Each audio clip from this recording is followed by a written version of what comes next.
Every single month on this YouTube channel, we do a $100 gift card giveaway to speakupshop.com. Now, how do you enter? Well, it's easy. All you have to do is subscribe to this YouTube channel, and just like that, you're entered. At the end of the month, I will choose a random subscriber to win the $100, so good luck to all of you guys. However, if you don't want to wait until the end of the month and you want to buy some cubes right now, then just use my discount code ENCODED for 5% off every Speaker Shop order. Alright, let's get right into the video now, shall we?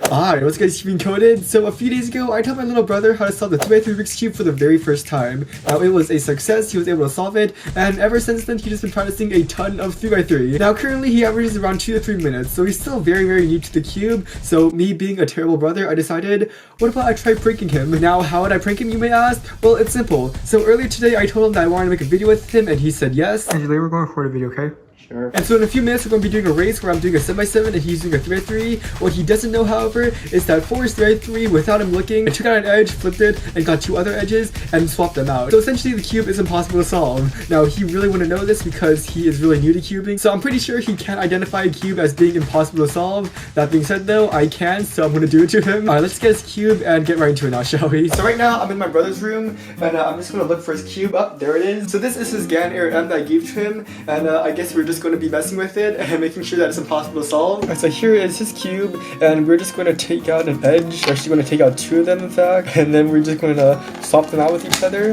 And for the other one, we're going to put it in, we're going to have it flipped, so just like that. So there you go, it's now impossible to solve, and we're just going to scramble this up so that he can't really see the difference. There you go, just looks like a normal Rubik's Cube. And what I'm hoping is that when he's on last layer, he doesn't really have the experience to know that the 3x3 is in fact impossible to solve. So he's probably going to be like, oh Kevin, how the heck do I solve this last case? You know, I never got a case like this before. And I'll just tell him, oh, you did something wrong. Just like, you know, do the algorithm again.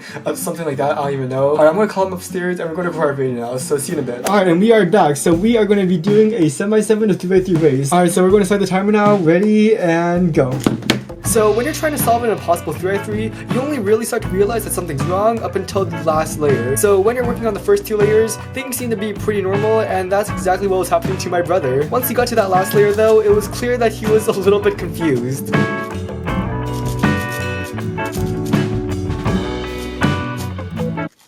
He spent a good 30 or so seconds just looking at the cube, rotating it, and frankly it was clear that he had no idea what to do. Eventually, however, he seemed to realize that something was wrong, so he questioned me a little bit about it. Something's not right with my cube here. And just do the algorithm again. It doesn't work that way. So I decided to let go of my secret and tell him that the edge was flipped. Okay, I'll admit it then. I switch out an edge, so switch out that edge then.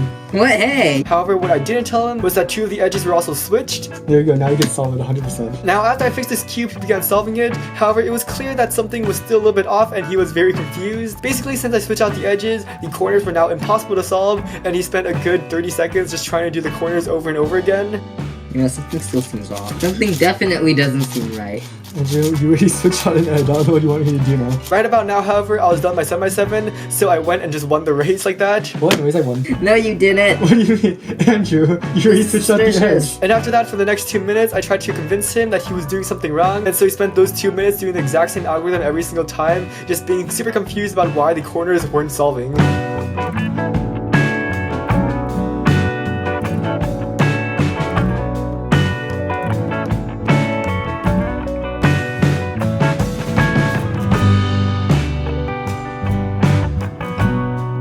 Angie, you found out the edge, okay, you already did it, and then so, you know, now you just gotta solve the cube. I understand why it's so hard. It's very Angie, did you forget how to solve the cube? By now, I think it's safe to say that he realized that something else was wrong about the cube, and he kept on shooting me little glances, and I tried convincing him that he was still doing something wrong. Eventually, however, I decided to break the news with him and tell him that the cube was indeed impossible to solve. Possible, he says. No, this does not look very possible.